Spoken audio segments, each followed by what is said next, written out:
Hi guys, this is Samantha Boggs and this is my final project. This time around I decided to do a book because I didn't do a book with the last one. I did the virtual or the PDF version of the book. So I decided this time around I wanted to have something more than just prints. I've gotten prints done in the past before and put them together in a portfolio, but this time around, like, I wanted them actually printed into a solid physical book. So the theme and the intent behind my images was what the power of light can do. Usually in my images, I just use lighting as just a key component, for adding effect, adding a mood, or, in creating more of a, enhancing a contrast and things. But this time around, I wanted to solely focus on what awesome power light has. It can change, how something is viewed.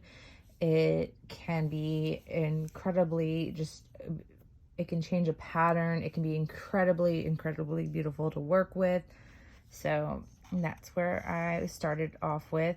And in choosing my images, I could not decide if I wanted them in black and white or colored. So I actually decided to choose both. Unfortunately, the first images, this very first image, did get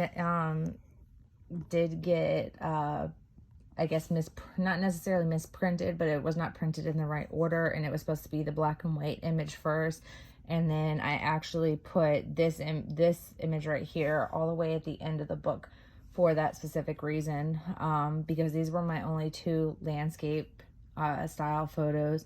The rest of them are all portrait mode, so that was like the only drawback. But oh, oops.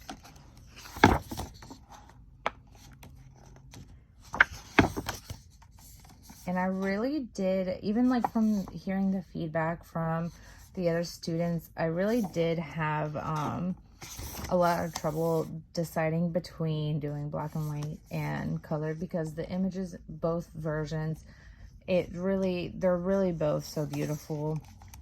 The light can be especially enhanced. This is one of my favorite images of the whole series, and I just can't pick whether I like the color or the black and white more, because they're both so very, it's got that almost underwater type of look.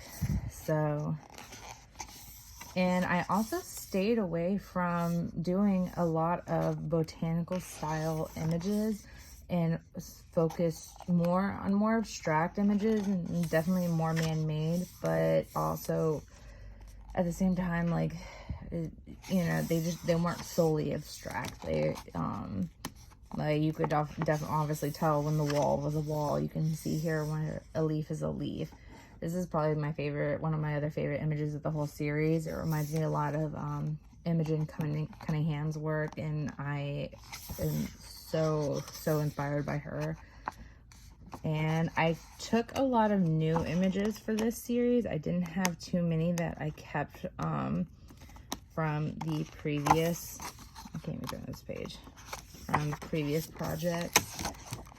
But I just solely wanted to look for things that were created, shapes that were created by light. So hope you guys enjoyed. Thanks.